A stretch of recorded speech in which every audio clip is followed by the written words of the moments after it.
3 through 11, and I'm reading from the New Living Translation. For only we who believe can enter his rest. As for others, God said, in my anger I took an oath. They will never enter my place of rest, even though this rest has been ready since he made the world. We know it is ready because of the place in the scriptures where it mentions the seventh day. On the seventh day, God rested from all his work. But in the other passage, God said, they will never enter my place of rest.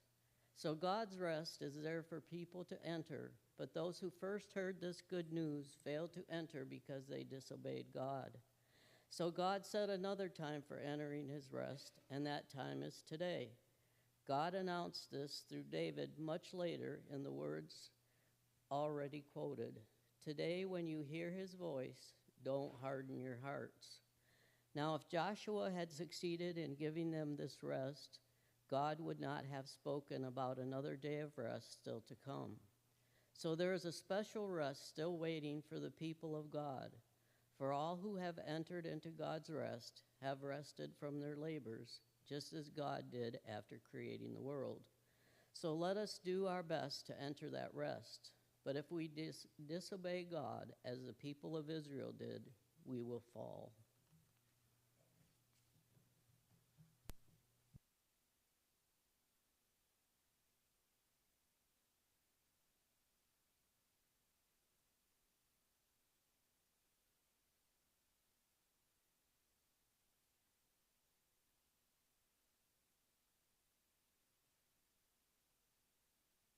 Three and 4 are all about this theme of how Jesus is greater than Moses.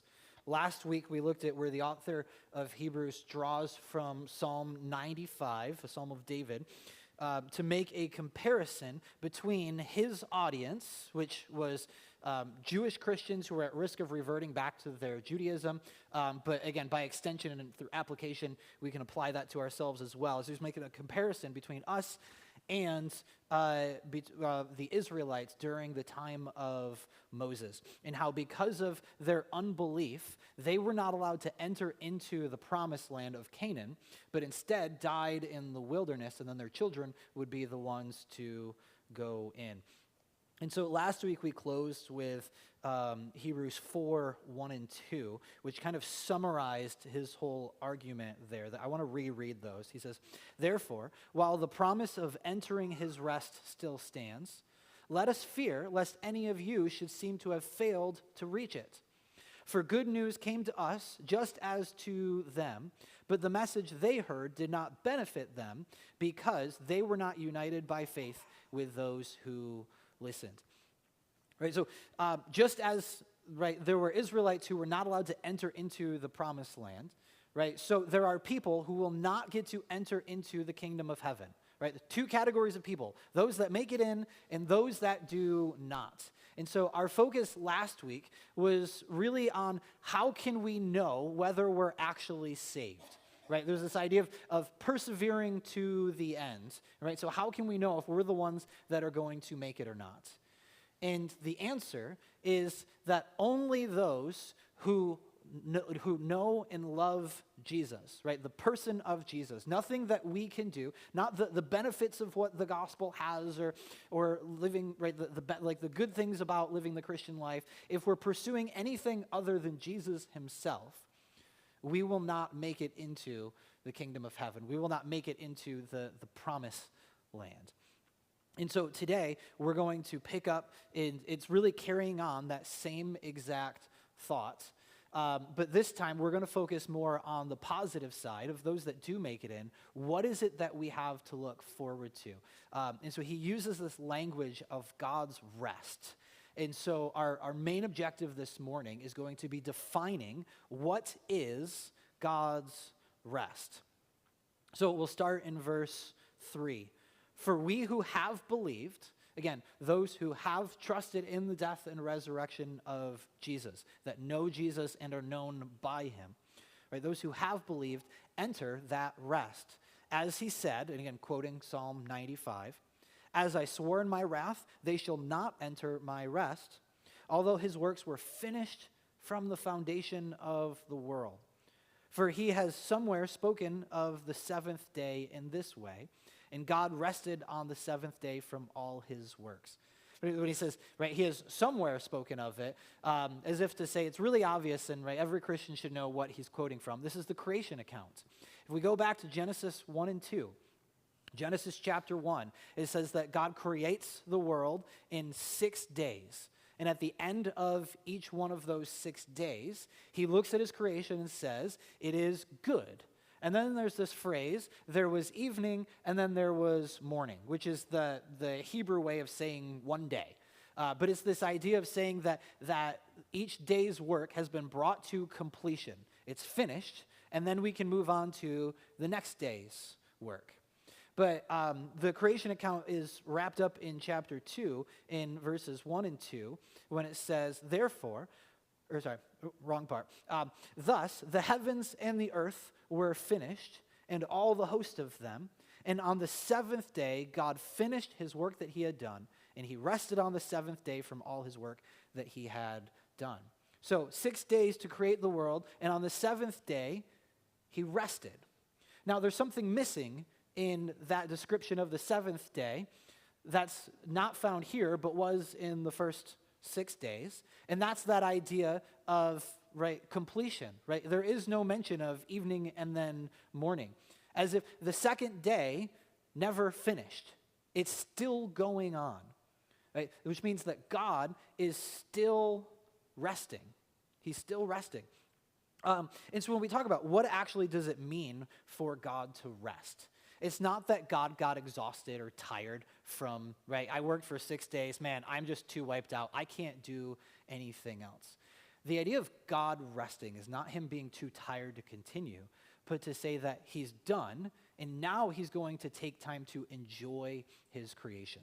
Imagine if you're a car guy, right, and you're the type of person that likes to restore old cars, and you spend an entire year taking every piece of a car apart, and you polish everything up, and you get everything working, and you reassembled everything, you build the engine from the ground up, and right, everything's done, and you've poured so much of your blood, sweat, and tears into this thing, and then you finish the car. What's the first thing you're going to do? You're going to drive it.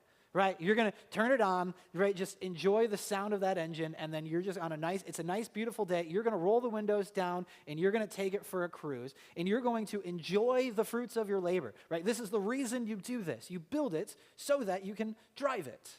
And in the same way, God created the world for his own glory so that way he could enjoy it. That's what the seventh day is actually about. That God resting is another way of saying that God is enjoying what he had made for himself. And here's the really cool part, that God's original intention for mankind is that we would get to take part in his rest. That we, as we know him and are known by him, we would get to enjoy him and enjoy his creation alongside of him. That God wants us to partake in his rest with him as we enjoy everything that he has made. But if you've read the story, you know it didn't last very long because, right, that's chapters 1 and 2, and then right away in chapter 3, we messed it all up. When sin enters the world, and our punishment is that not only are we cut off from the relationship with God that we were supposed to have, but we're also cut off from God's rest. And so the entire redemptive story of the Bible, in a sense, or in one sense, is God bringing us back into his rest. Right? That's right. The whole purpose of Jesus is that we would be brought back into a right relationship with God, that we would have peace and satisfaction with him and be restored to what we were supposed to have been in the Garden of Eden, which is resting with God. All right, so with that in mind, let's keep going in verse 5. He says, and again, in this passage, he said, they shall not enter my rest. Since therefore it remains for some to enter it, and those who formerly received the good news failed to enter because of disobedience, again, he appoints a certain day, today, saying through David so long afterwards, in the words already quoted, "Today, if you hear his voice, do not harden your hearts. For if Joshua had given them rest, God would not have spoken of another day later on. So then there remains a Sabbath rest for the people of God." I know that's kind of confusing, but here's the logical argument that he's trying to make. We were made to be at rest with God, right? Peace with God, enjoying his creation with him, but we were cut off from that. What God promised the Israelites, that when they would enter into the promised land, they would be able to experience that rest, or at least a picture of that rest once again. But because of their unbelief, Moses and that first generation that came out of Egypt were not allowed to enter.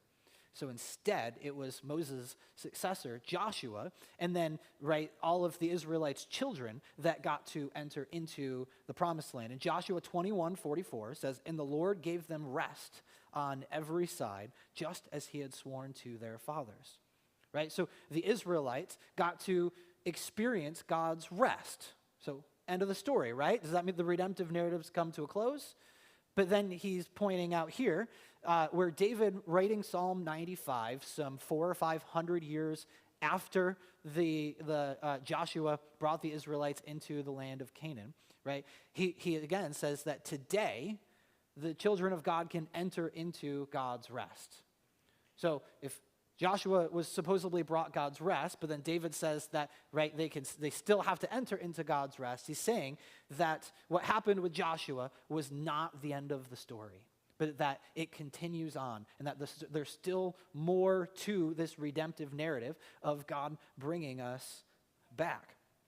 And so what we see here is that the land of Canaan, the promised land that Joshua brought the people into, was not the full story, but was merely a picture of that rest that we once had in the garden, and that God has promised that we will one day have again, right? And it's called the land flowing with milk and honey, right? That's the same type of language that is used of the Garden of Eden, and that it's a picture of what is to come. And then even throughout the law of Moses, we see, right in the Ten Commandments, we see the commandment to honor the Sabbath, which was the last day of the week that they were supposed to keep holy by not working, and instead they were supposed to enjoy the fruits of their labor and worship God on that day.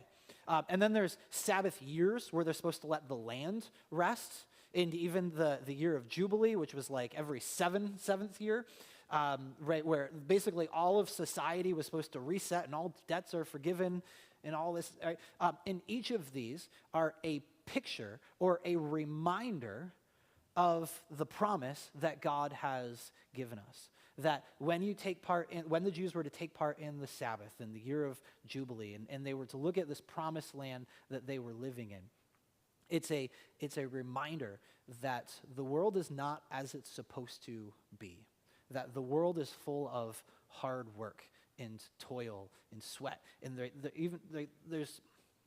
it's not the way that it was intended to be from the beginning. Right? We all can look around the world and see that, right, something's not right.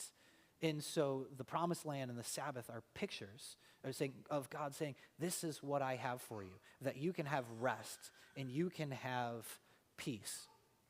And so when we look at this promise that God has given us, we see in one sense that God's rest is referring to a future place. Even just the language of comparing the Israelites to the Israelites in the wilderness, that there's this idea of persevering until they make it into the promised land, right? That one day we will cross over that boundary and we will be there. In the same way, we see this emphasis on persevering to the end until we reach that final goal all throughout the book of Hebrews. And then towards the end of Hebrews, that we'll get to in a few months, in chapters 11, 12, and 13, he starts using language of a better country, or a heavenly Jerusalem, or a city that is to come. And then the book of Revelation gets even more clear about this and seems to separate it out into different parts. And so according to the timeline in Revelation, we see that after the second coming, Jesus is going to establish a literal physical kingdom on earth where we will reign with him for 1,000 years. And then at the end of that 1,000 years, there's going to be the final judgment. And then he's going to make a whole new heaven and a whole new earth. And that those two are going to intersect at this location that we call the New Jerusalem, which again, Hebrews actually hints at the end of the book. And that is where we will get to spend all of eternity. And when we get to that final state, everything's going to be perfect, just as it was supposed to have been in the garden. Right? That's when this redemptive narrative is completely brought to a close and it comes full circle, and we will once again have perfect rest and peace with God for all of eternity. However, sometimes I feel like we focus so much on this future place that we look forward to, in that we think that the Christian life doesn't actually begin until after we die, that we lose sight that there's this whole other set of promises that God has given us that are for right now, that we can experience today as we go through the Christian life. Because God's rest is not just a future place, but it is also a present state that we get to experience now. That when we come into a relationship with God, we can have at least a picture or a partial peace with God. Sure, we look around and we still have to work, right? Things still are difficult. We still live in a sinful, fallen world, but we can have that restored relationship with God right now. So it's this idea of an already but not yet rest. Right? What we have partially, we will have fully in the future, but we still get to experience a glimpse of it. Or sometimes the Bible uses the language of, right, now we see dimly, but then everything will become clear. Right? And so we can experience at least a partial version of that rest that we have to look forward to, that we get right now. Jesus says in Matthew 11, he says, "Come to me, all who labor and are heavy laden, and I will give you rest. Take my yoke upon you and learn from me, for I am gentle and lowly in heart, and you will find rest for your souls. My yoke is easy and my burden is light." If you're the type of person that feels like you're always working and striving for something, right, as if I can work hard enough or become successful enough or just make enough money, then maybe I will get the love or the respect or the attention that I feel like I deserve, right? As if I do enough good things, then maybe someday I will be able to undo the bad decisions that I have made and the sins that I have done in the past, right? And that type of mindset is just exhausting because you will never be enough, you will never do enough, you will never earn enough on your own to actually achieve that peace that you so badly want.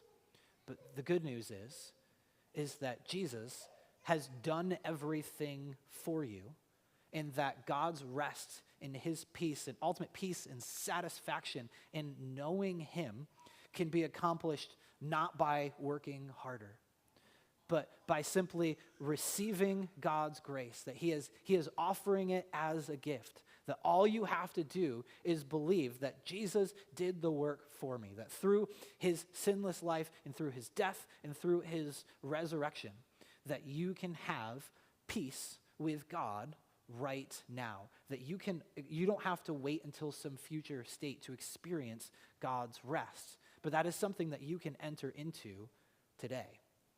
Now, if we return back to Hebrews chapter 4, in verse 10, it says, "For whoever has entered God's rest has also rested from his works as God did from his." Right? So that we can rest from our works right now, just as God has rested from his works. So what exactly does that mean? Does that mean that we don't have to do anything? Right? Did God, on the seventh day, did he just sit back and put his feet up and say, all right, I've done enough, and now he's just completely withdrawn from his creation and never have anything to do with it?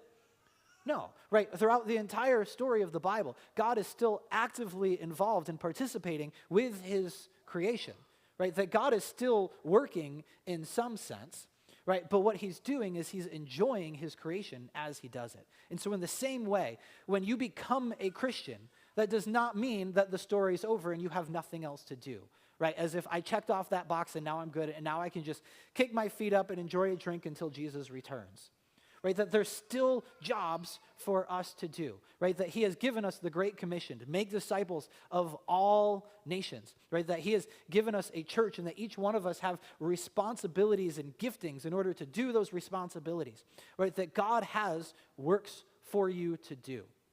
I think of Ephesians 2, 8 and 9, right? For by grace you are saved through faith. It is not of your own doing. It is a gift of God, not of your own works, so that no one may boast, right? But then in verse 10, he talks about how we are created for good works, right? So the interplay between rest and works is not that if we work hard enough, then we can rest, but it's that God has given us rest. So now when we do our work, it's not a way of earning God's love, earning God's forgiveness, earning God's peace.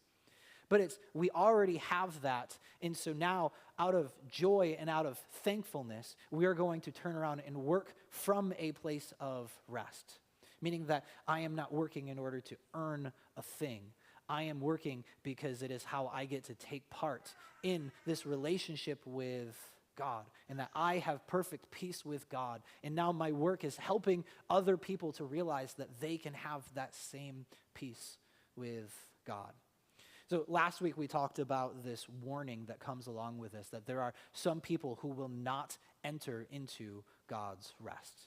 That churches all across America and across the world are filled with people that think that they're going to make it to heaven, but they're trusting in something other than the person of Jesus Christ. And so we're going to close with verse 11, which circles back around to that same promise that same warning that the author had given in chapter 3. He says, "Let us therefore strive to enter that rest, so that no one may fall by the same sort of disobedience." Again, there are those that enter into God's rest, and there are those that do not. And the only determining factor that decides whether you are in or whether you are out is not what you can do, but it's what are you believing in? What are you trusting in? If it's anything other than Jesus Christ, you will fall short of God's rest, right? The only way to experience true peace and satisfaction and to be able to walk with God and enjoy him forever and enjoy his creation fully is by trusting that Jesus did the work for you, right? Jesus worked so that way we get to rest, that we cannot overcome our own sins through our own strength. But we just simply have to trust that Jesus did everything on our behalf. And only through faith in the death and resurrection of Jesus can that relationship be restored, right? And then we have all of eternity to look forward to rest with God, to enjoy him, to walk with him, to speak with him, to be loved by him, and to serve in his kingdom, right? By the way, heaven is not just going to be sitting around in clouds, just like playing harps for the rest of eternity. Heaven is the true eternal state is described as a city. There's going to be coming and going from that city. There's going to be an economy in that city. We are going to have jobs and responsibilities in heaven, just as Adam did in the Garden of Eden. He was put in the garden to tend the garden. That's work. Work itself is not bad. But Adam got to work while having peace with God, while walking with God every day. That is the hope that we have to look forward to, both in the future eternal state, but also right now. Again, rest means that I get to work coming from a place of knowing that I am right with my Creator, that I get to enjoy him, that I know him, and that he knows me, right? And that I don't have to earn his love. I don't have to try to work harder for him to finally accept me. He's already done that, right? And so my work from that point going forward is not about earning a thing, but it's about enjoying him. It's about cultivating and tending to what he has given me, right? That is true rest, right? Rest is being with God. It's walking with him and enjoying the peace and the satisfaction and the security that can only come from belonging to him. This time I'd like to ask my deacons to come forward, and we're going to take part in communion. All right, and so it's this beautiful reminder of the sacrifice that God has given us, right? That we can only have satisfaction and peace and true joy because of the sacrifice that Jesus made for us. So as we take part of this bread and the cup, it's a very tangible, visual reminder of what Jesus did for us. That our peace and our rest came at a very high cost. And that is the cost of the Son of God, of Jesus Christ, whose body was broken, whose blood was shed, so that way ours wouldn't have to. Right? And that when we confess our sins, God takes them and he places them on the cross, and that Jesus paid for the consequences of our sins. And it's only through that that we are able to truly experience this peace. 1 Corinthians chapter 11, verses 27 says, "Whoever therefore eats of and drinks of the cup of the Lord in an unworthy manner will be guilty concerning the body and blood of the Lord. Let a person examine himself then, and so eat of the bread and drink of the cup. If anyone eats and drinks without discerning the body, eats and drinks judgment on himself. That is why many of you are weak and ill, and some have died. But if we judge ourselves truly, we would not be judged.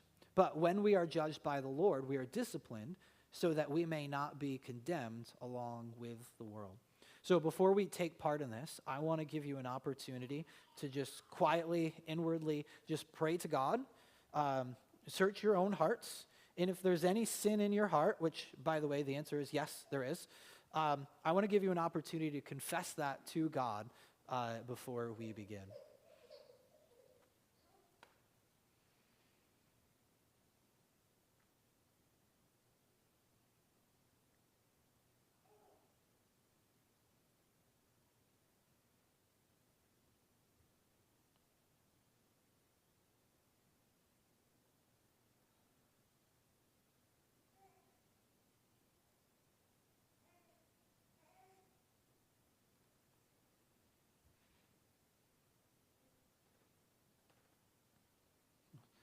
Mike, would you please stand and give thanks for the bread?